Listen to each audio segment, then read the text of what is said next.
Hello, boys and girls. Welcome again to our little story time. I hope you're nice and relaxed. I hope you've done all your chores, and I hope you're sitting down ready for another story. But what story are we telling you today? Well, have you ever heard of brownies before? No, I'm not talking about the chocolate bakery thing. No, this isn't something you can eat. I'm talking about the brownies. Maybe some girls out there are part of a brownie group. Well, it's not them I'm talking about either. You see, back many years ago, a very long time ago, brownies were little brown creatures that scurried about rooms and cottages as they helped out humans. They would do little small things like tidy up, maybe they'd help you with your cooking, all without you knowing about it. And it's those brownies that our story is about today. Well, one such very cheeky brownie. Okay, here we go. So, a very long time ago, in a very small cottage in the heart of the woods, lived an old woman called Agnes. Now, Agnes loved to do all sorts of things. She would knit, she would cook, and she would look after the animals that she had. But unknown to Agnes, there was another thing living in her cottage that she had no idea about. It was a little cheeky brownie, and he gave off a little laugh as he ran about the cottage floor. When Agnes was knitting, he would help her knit. But as the brownie did so, it'd steal a little bit of yarn, all with its cheeky laugh. Oh dear, Agnes said. I thought I had more yarn than that. Oh well, I guess I'll need to find more. And look, I seem to be finished my knitting anyway. Oh, what a lucky day for me.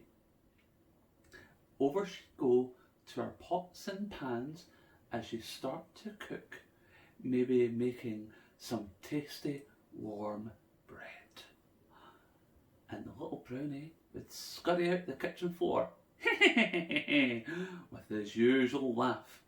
And without Agnes knowing, he'd add a few ingredients just to make sure the brownie came out a perfect golden brown. And when it was all done, Agnes was amazed. Oh, I've never made my bread that well before. But wait a minute, what's this? And Agnes would look more closely at her freshly baked bread. There's a little chunk taken out of this. Oh, I wonder what happened.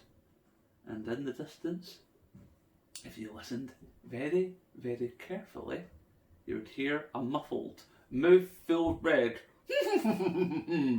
as the cheeky brownie ran off with a big bite.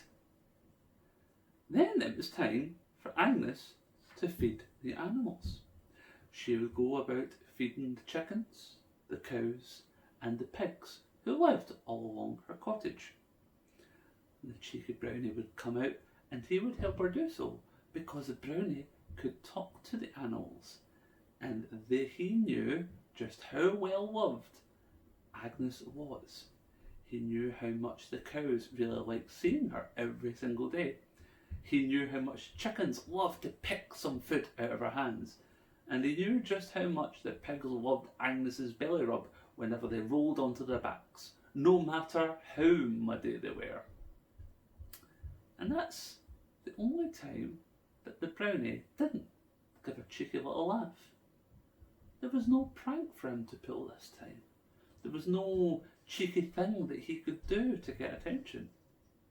Oh, I'm just a brownie, he thought. Humans can't see me. Oh. And with a little sad walk, he went back to his little hole in the cottage.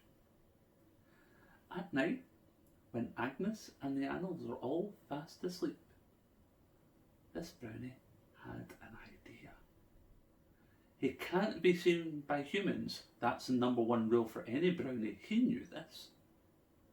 But it didn't have to mean that Agnes didn't know he was there.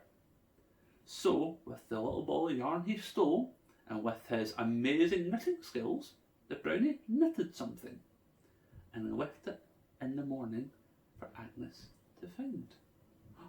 "What's this?" she said. "That's my missing yarn." And she picked up and looked more closely. "Why, this looks like a little sock. Who did this for me, I wonder?" And so, when Agnes went to do her chores that morning, she found that it was a lot easier than she thought. She seemed to get through her chores in half the time it normally took her. And when she was all done, she found another sock lying beside her. Where did this come from? When it came to baking some cookies to take to the town to give to the townspeople, again, they came out far better than she expected. They smelled wonderful. Oh, they will love these. This is the best batch of cookies I have ever made. And again, beside her was a little tiny sock. What is going on? Agnes thought. And as she was going about feeding all the animals, she came back to find her house completely tidy. And would you guess it?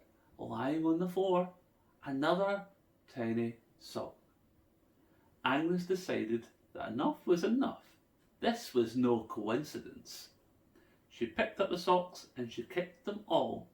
And she said, "Well, it seems I've got someone helping me in my cottage, so whoever it is, I want to say thank you very, very much."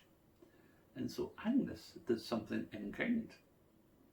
Agnes started, whenever she found a tiny sock, she would take one of hers off and leave it in its place.